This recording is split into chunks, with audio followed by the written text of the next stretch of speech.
All right, Carl, you ready for today's show? I'm ready. All right, here we go. Let's go. All right, hello everyone, and welcome back to another 5K tennis discussion. Here we are still relatively early in the 2019 ATP and WTA seasons. We are right at the cusp of the end of February, and here we are already on show number 33. That would be 33. Good job. Let's go! Still trying to learn something every day. Spanish language is my next goal to achieve. Let's do this. All right, so as usual, Carla and I will place a link above in case you missed the last show, as Carla and I always like to think that we like to have these shows build upon our last shows. So all the comments and topics that come from the previous day or the previous couple of days will hopefully filter right into today. Ready to go? Yes. Let's do this. Come on. All right. Hopefully everyone is having a great week. I know Carla and myself have had quite an active week already with some of our children's tournaments and high school team play, on-court practice, and some coaching. Yes, we have. So I'm ready to just sink right into some good old tennis talk. Definitely. Let's go. All right, so on today's show, we have the following. As usual, new group members, shout-outs. That is people that have just commented for the first time or new subscribers.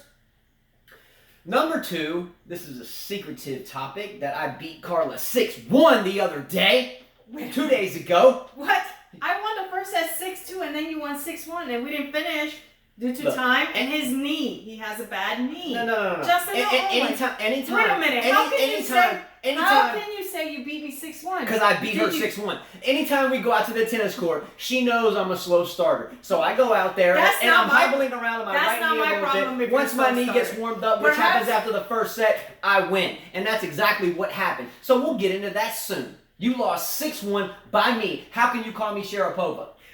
You cannot. And you know that's why you're laughing. I destroyed her. She warmed up and I wasn't even trying. And then when I tried, she lost 6-1. We had 2 of our students out there that day. Barbara was there, Sarah was there, and I'm going to tag him on this. What are you even talking about? I won the first set 6-2, and they were there as a witness, so don't even go there. I didn't even try. He didn't even try. And then he won 6-1.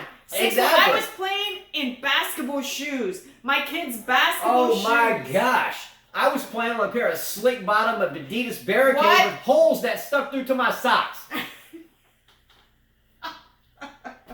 Wow, you're lying. She lost 6-1 and she lost badly. We're going to move forward because we're going to get into this. I need to pull off your shoe. You are such a liar. You have holes in your shoe. What? First of all, that's not the shoes you're wearing.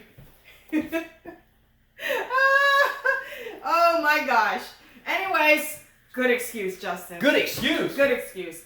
I don't call winning one set beating someone, okay? Come on. Wait a minute. I call a 6-1 not being allowed to call me Sharapova anymore. Sharapova beat Serena a few times. But I beat you all the time. Okay. Moving forward. We know this is a lie. Anyways. All right, so new group member shout-outs. I beat Carla 6-1, yes. I won the first set 6-2, so that's not a beat. We didn't finish the match. If you consider, we'll finish it today. If you consider a set warming up at the service line a win, that's okay. But that's your problem. That's not my problem. Anyway. Topic number 3. Novak Djokovic winning the Laureus World Sportsman Award for Sportsman of the Year 4 times. Awesome.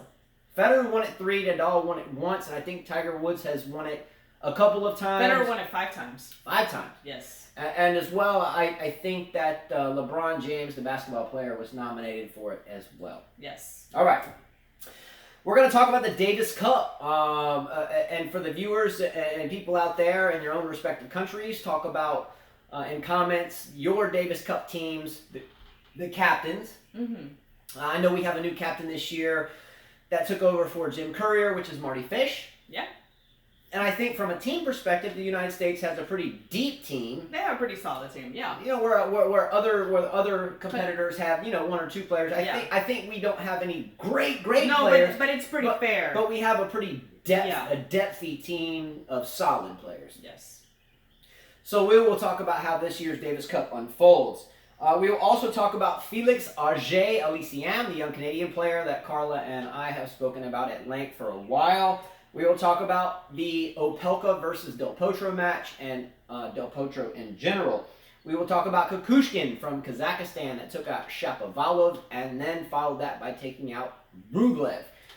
We will talk about Pliskova that lost to Hisai, being up 5-1 in the third, reminiscent of the Serena match at the Australian Open. A little bit of karma there, I think. We will talk about the deciding point in men's pro doubles and as well in junior singles that we had to dwell on yesterday. Not good. Not good.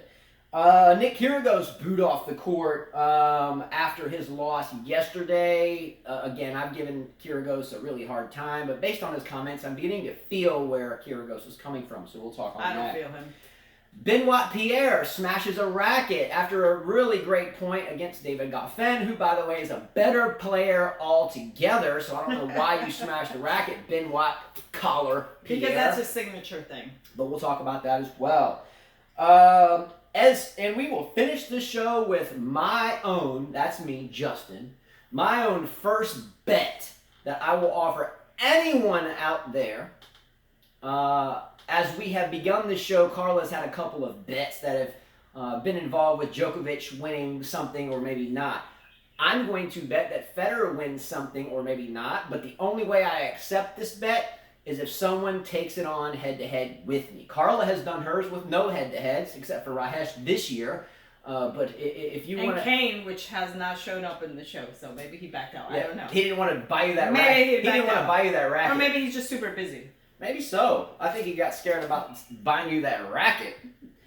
Anyway, so we're going to move forward, and then at the end of the show, we're going to get into the health tip of the day and the quote of the day because we missed it last time. All right, Carla, let's jump right into today's show. You ready to get started with new member shout-outs? Let's go. Let's go. All right, first new member shout-out. And again, these are people that make comments for the first time or they have just subscribed and made comments. And by the way, make sure you subscribe to our channel because when you do so, you automatically qualify for our prize giveaways, which include tennis rackets, accessories, strings, and our next prize giveaway is coming very quickly for Indian Wells. First new comment or first new subscriber shout out goes to Generic Opinion. Welcome. Generic Opinion had a very humbling comment about Naomi Osaka and that we should stop picking on Naomi Osaka. I must reiterate, we have never picked on Naomi Osaka. Carla and myself were raised in tennis families, and from my earliest memories, it was watching or being around tennis matches or tennis players at very young ages that were winning majors and that were very mature at a very young age. It's not that we have given Osaka a hard time at all. Maybe times have changed us into, I don't know. I get that people may develop later, but there's been so much talk about Osaka being the next Serena. We can't forget that Serena has 23 majors and she had 7 or 8, I think. By her age. By her age. Yeah. It's not that we're picking on anybody. I really like Osaka. Me too. I think she's a great player, but obviously she has to work on the... I mean, she acts like a little girl. Like, she acts young. Let's look back in time to the Steffi Grafs, the Boris Beckers, the Michael Changs, the Tracy Austins, and the list goes on. We can go on and on forever about 15, 16, well, 17. Well, Tsitsipas is her age, and he doesn't act that way. All I'm saying is that yeah, we can stop, someone that's gonna cry all the time. We can stop harping on them so much. But in this game, which is a gladiator sport, I'm sorry, but at some points in time, you have to gig out the truth. Yeah. You gotta fight. And she will. She'll find her way. I think she'll find her way eventually. I think she's going through a tough time and doesn't know how to handle the media. Yeah, I do too. And again, that's okay. Let me retract my intensity and say that I really like Osaka a lot. I really do. Yeah. I think she's a beautiful girl. She has a lot of talent and so forth. But to say we're harping on her is incorrect. We are just two people that coach the game, have played the game, born into the game. Our parents have played the game. Our grandparents have played the game. At some point in time, you have to dig deep and grind it out. Well, I might as well say that, I had a viewer that made a comment about Osaka. His name is Stephen Davidi. And he had a different take on the way we had the take, about her firing her coach. He said people around her sabotage him, referring to the coach Sasha, because they see money and control, because she still lacks identity and knowing who she really is. Osaka can't speak up for herself. He says it starts with uniqueness and knowing who you are. And the biggest problem with tennis coaches is that they need to tap into players' identities. Tennis is a unique individual game. Basically, be yourself, and she doesn't know how to do that. And that was Stephen DeViti. Yes. Who Stephen DeViti, I think, does the hydro athletics. Correct. Again, this isn't picking on Naomi Osaka, and nor have we ever. We are big fans. But at 21 years old, it is time to dig deep into fight, and you can't be any more pouring tears in the media because of this and that. It's time to fight. It is. It's time to fight. Yeah. And I don't think there's any way of sugarcoating that. It's time to fight, or you will be like Kyrgios, just with 2 more majors. She has 2 majors, so that's a big accomplishment. It's a huge accomplishment. Yeah. But let's not start talking about the next Serena when we still can't have good interviews without tears being shed at 21 years old. I'm sorry, but like I said last show, that is a 16, 17-year-old mentality. I can understand tears if it was Enemy Sova, the young American player at 17, 18, yeah, I can understand that. Or like Yasemstra, I forgot her name. Yasemstra. Yeah, the Serena beat. She cried, but she's 18, so she's still going through it. I mean, and they did say a good comment that at 21-year-olds, they're still in college. Most 21-year-olds are already out there working. They already graduated from college. Anyway, it's time to dig deep. 2 majors under your belt. The world is wanting to beat you now. The last thing you want to do is in the public limelight is to shed tears. Now, you want to do that around your coaches in your hotel room with the door shut or at home with your parents, that's great. But when you do that in front of your competition, they are going to want to destroy you. And that's why I don't like the whole coaching on the court, because you get to see a lot of these girls cry on court. We didn't have that before. There's a reason why Steffi Graf is who she is, and Martina Navratilova is who she is, and Chris Evert is who she is, because they were tough. Suck it up. Yeah. Suck it up or you're in the wrong sport. Period. Hate me now, whatever, but that's the truth. Moving forward, next big shout out goes out to Cooking with Chef Dai. Welcome, by the way, Cooking with Chef Dai. Chef Dai had mentioned that we should have microphones, and it would infinitely make our show better. I don't know. I don't know which type of microphones he's referring to, but I'll look into it. Thank you for that comment. Just in case you're new to this channel, Carla and I have always been very humble with the fact that we don't know much about what we are doing. Mm-hmm. We set the cell phone up, which B-Dog2 has paid for the tripod that it sits on. Otherwise, it would have been perched up on boxes with envelopes and whatever method or means to make it stand up straight. But I educate us on this one. Definitely let us know how these microphones help. With 5 children that we both have, investing a single dime is asking a lot. So please let us know how this helps, how we do it. What do we put the microphones? Our shirt. Maybe it's the one. What do we do? I don't know. And with 5 kids, sometimes even finding an extra 10 seconds of time to look anything up, even with Google, is too much time out of our day. So please, if you want to help us, let us know how. All right. So that was the end. Well, I want to give a shout out to Miss Ramirez from the Alma Bryant team. She's the tennis coach there. The girls won yesterday. Good for them. 6-3. Alma Bryant team is the tennis team that Carla and I assist with in coaching. We have 5 children. Our 2 oldest boys play 1 and 2 on the team.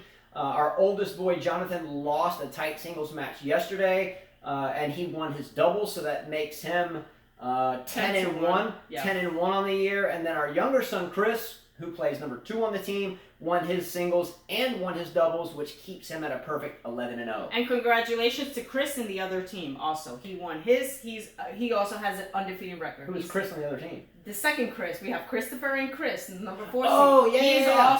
He's also won 11-0. Or not 11-0, but he's in singles. He's won all 4 single matches. So great job there with the high school tennis team this year. We're gonna move forward. All right, so the second topic of the day is going to be the Davis Cup, the new arrangement thereof, and we're going to speak on the United States aspect of that, and we implore all of you to talk about your respective countries. If you are some of our viewers that are in different countries, let's talk about who's on your team, what your outlooks are, and who's playing for you.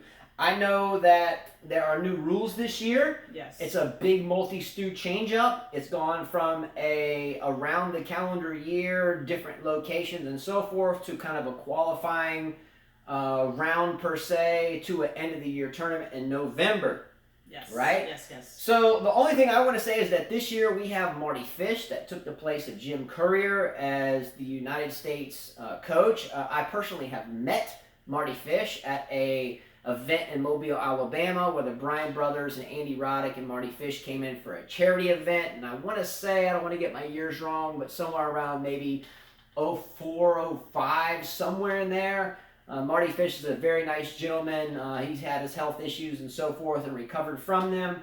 But I couldn't think of a better person to lead Davis Cup. Hey, I said good for him. Jim Courier was a good Davis Cup captain, and good for Marty Fish. He's younger, so maybe he'll bring some energy, and he knows a lot of these guys that are playing personally. Yeah, and let's see this year how this new format unfolds. I know because when human beings have a change and it's immediate, that change, it shocks us all, right? But maybe it will be good.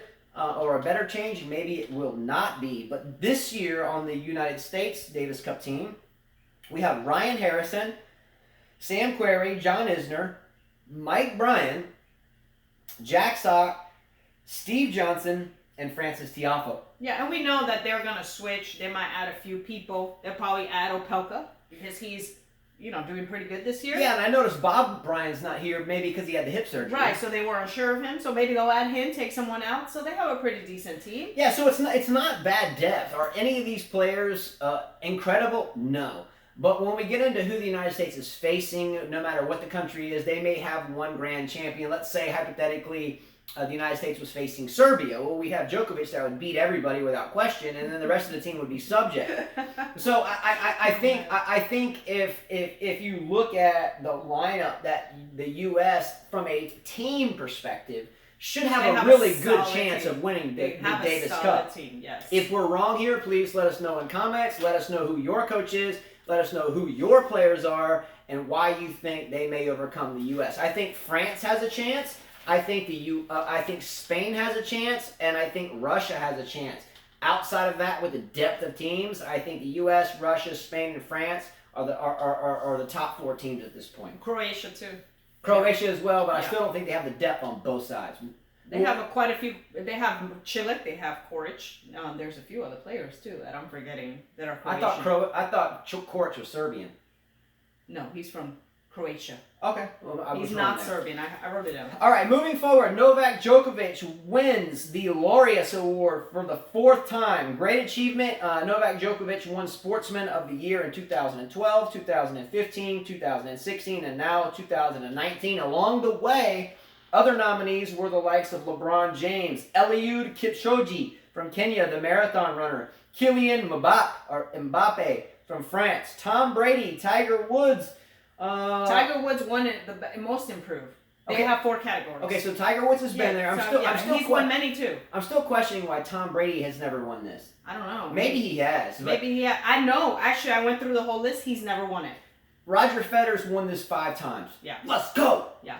I watched Djokovic's speech, and it was very moving. I watched him say how he almost retired from tennis after Wimbledon with his injury, and how his wife pushed him and told him it'll be okay, and listened to her, and look what he's accomplished. So good for this athlete. He deserves it 100%. I mean, he was the best tennis player last year. Hands down. Hands down. And still is currently. Correct. Great job Again, I'm not his biggest fan, but I do admire the fact that he's worked for this, okay? He's paid the price. He's done his job. Yeah, great job for Novak here. Novak Djokovic, however you want to determine the name.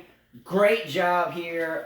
I couldn't stand up and applaud any more than I'm doing now. Yes. Great job there. Moving forward, the young Canadian kid, Felix Auger-Aliassime. Love this guy. Well, let's talk about the Rio Open before we even talk about that. Last year, Carla and I brought up Felix numerous times based upon his court conduct, his appearance, the way he handles himself on the court. Last year, we gave this kid a standing ovation, and he is still doing exactly that. Yeah. Well, do you want me to... He's playing the Rio Open, and he defeated his opponent, But he will be playing in the semifinals. Who's his opponent? Jami Manur from Spain. All right. And this guy's a 21-year-old. So this is an 18-year-old against a 21-year-old. Let's go. Great match. I'll mention a few matches before we move to the next topic. A lot of viewers apparently like this guy, Laszlo Dere from Serbia. I'm sorry that I messed up. I said he was from Slovenia. He's actually Serbian, and he's 23 years old. You said he's from Croatia on the last show. You got it. He's Serbian. He's Serbian. And he defeated Taro Daniel from Japan 6-4, 6-2. He has an upcoming match against Casper Ruud from Norway, another 20-year-old. So, you know, they said this stuff about next generation, but there's a lot of players that we don't know that are in their 20s that are doing pretty well. The next generation stuff is cheesy. It is cheesy, but there's a lot of 20-year-olds that we don't know about, and they're making noise right now. I understand that. Just we're going to run out of time again. We're not even halfway through this. But the next generation stuff is, if you don't know us by now, Carl and I think is cheesy. When I was a boy, there was no, Sampras is winning, or Lindell is winning, or Edberg is winning, but yet there's these other kids that can't beat them yet, and we'll call them the next gen. Which means the next gen stuff is cheesy. Which means they got it wrong, because there's a whole bunch of 20-year-olds that are making noise right now. Yeah, I mean, let's put Felix Auger-Aliassime in this. Let's put this. Well, somebody said the next gen. I almost had to laugh at that. I was like, are you serious? This guy's 18 and Shapovalov is 19. What makes him the next gen? The next gen of failure until the big three go out of the way, and I'm sorry, but Murray has never been a big four. He's just been in the likes of Del Potro. Del Potro would have been part of the big four if it wasn't for his injury. Let's be real. Del Potro's way better than Murray ever was. All right. Moving forward. Do you want me to say the results for matches? Or all right, so the next match then, for time constraints, is we have Juan Martín Del Potro back at Delray Beach that took out Riley Opelka relatively easily. Boring match. Boring match again. Boring. When you have a tennis player that jumps... Oh my goodness.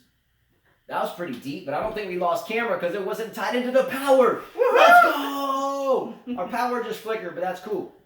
All right, so with Riley Opelka, again, you have a 6'11" tennis player. He's taller than Karlovic. He's taller than Anderson. He's taller than all of them. Taller than Isner. Yeah. What it brings to the game is a blistering serve, and then if that serve is off, it is a relatively fundamental loss.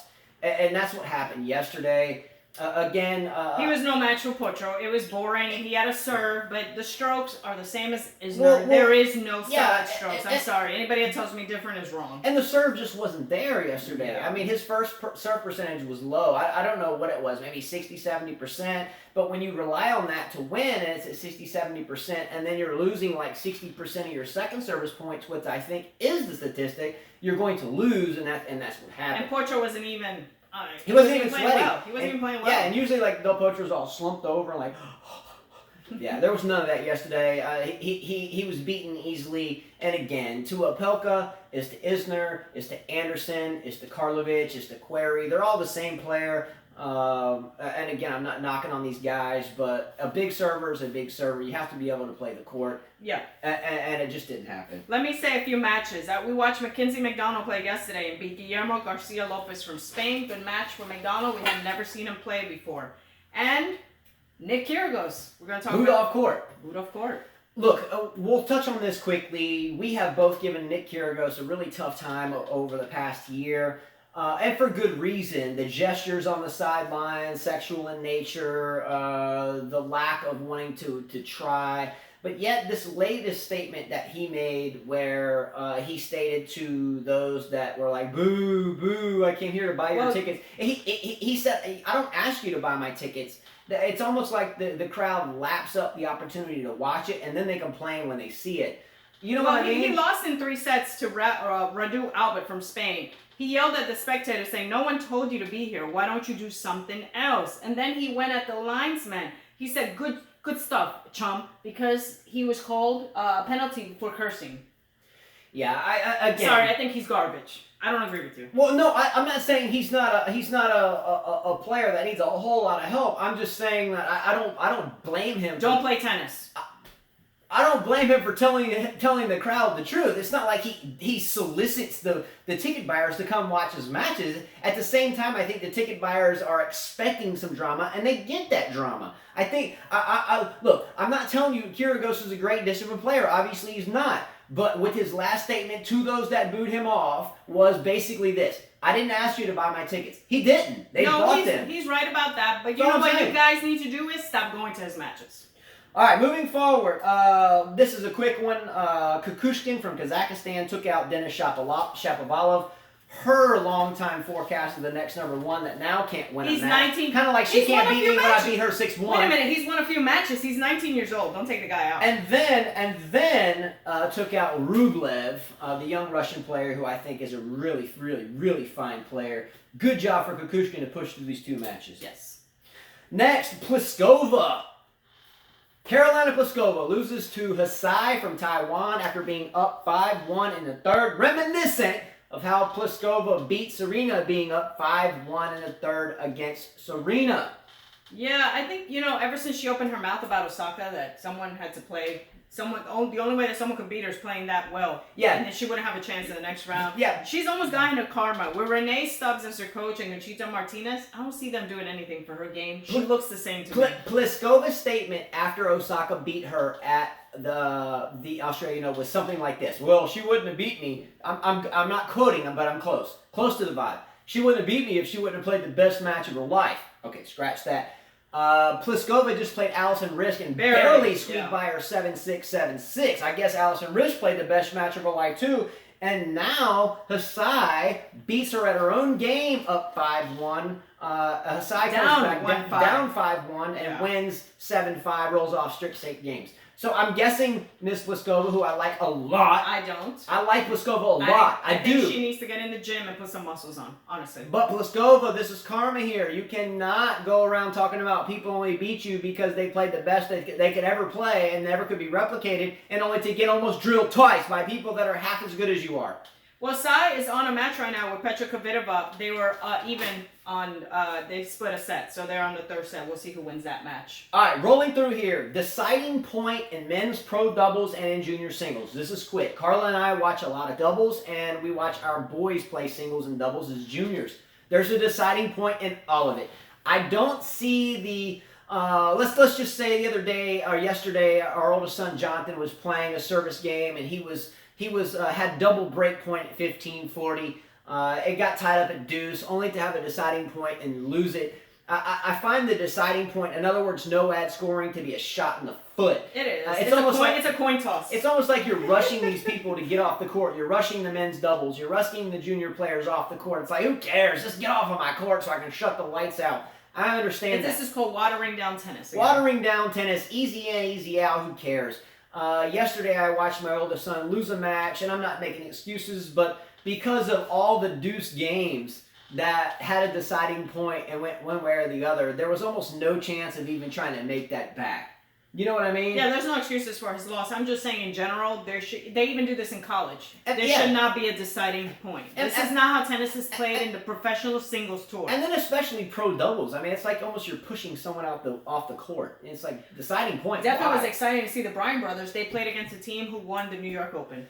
All right, moving forward, we've already talked about Kyrgios getting booed off the court, which I had written in here, and Osaka given a hard time. We've already talked about that, respectively, from generic opinion. We were not harping on Osaka. It's just the brutal truth that at 21 years of age, you better be ready to suck it up or get out of the cage, okay? Benoit Pierre smashes a racket against David Goffin. Benoit Pierre with the monstrous collar. Goffin is a better player. Much better player. Much better player. Hands down. And the only reason why he's not top 5 in the world is because of injuries. And watch out, because if he doesn't get injured, he will beat you again and even worse. And he plays Gilles Simon from France in the next round. Just donate the racket next time you want to smash it, Benoit Pierre, to some global fund that will help children play the game with a new racket before you break the one you're spoiled with. Wake up! All right. My first bet of the year is this. I never make bets. Carla always makes the bets, and I'm willing to make a bet right now, but someone must step up against me on the bet. My bet is this. Roger Federer will win the French Open. Roger Federer's going to win the French Open. Now, the only way I will take this bet is if someone steps up against me. Carla takes these bets about Djokovic not winning anything, and she does it on her own. If he doesn't win, then she has no one that has to do anything in return. I'm going to bet that Roger Federer wins the French Open. If you are totally saying no way, and step up against me, and here's what we're going to do. If he does not win and you accept the bet, I will dress up in any type of garb. I'll do anything and do the whole show that way. Right here, no problem. However, if he does win and you lose, there is something you are going to do. Dress up, wear a t-shirt. We can do a face chat, phone conversation while we do the show and hold it up, whatever it may be. But you're going to do something in return. If anybody wants to step to the plate with that, let's go. Let's bring it. I'm going to take the bet. Who's going to step up against me? You will be involved on this show if you lose. Quote of the day and health tip of the day. Quote of the day. 2 of them comes from Franklin Delano Roosevelt. Number 1, there is nothing I love as much as a good fight. In tennis, I love to fight. Number 2, the only thing we have to fear is fear itself. Let's think about that. If we can't go out on a tennis court or to a job or to meet somebody and fight it out and to shake hands at the net, what good is it? It's the joy of the fight. It's the thrill of the hunt. But at the end of the day, shake hands at the net and look back upon it and reflect upon it, win or lose, that we became better people. Sure. Fear. Carla, do you think, when I met Carla, I got out of a car, went right up to her and kissed her. Mwah! Didn't even ask a question. And it was much more than a mwah. Didn't even ask a question. I told myself, what do I have to lose right here? I'm going to go ahead and I'm going to take this. Take what's mine. Let's go. And it paid off. But if I would have had that fear, what could have happened? Mm-hmm. Don't be reluctant to take on fear. Fear is a bad guy, and we can beat fear. As always, guys, thanks so much to everyone. This is the end of the show. Much love to all of you. Without all of you, we have no show. Please click a like below. Subscribe to our channel. Please share our video. Give us a thumbs up below. Please check out some of our older videos. We have over 200. Indian Wells prize video coming soon, so stay tuned for that. And as the lovely Carla always says, Adios. See ya!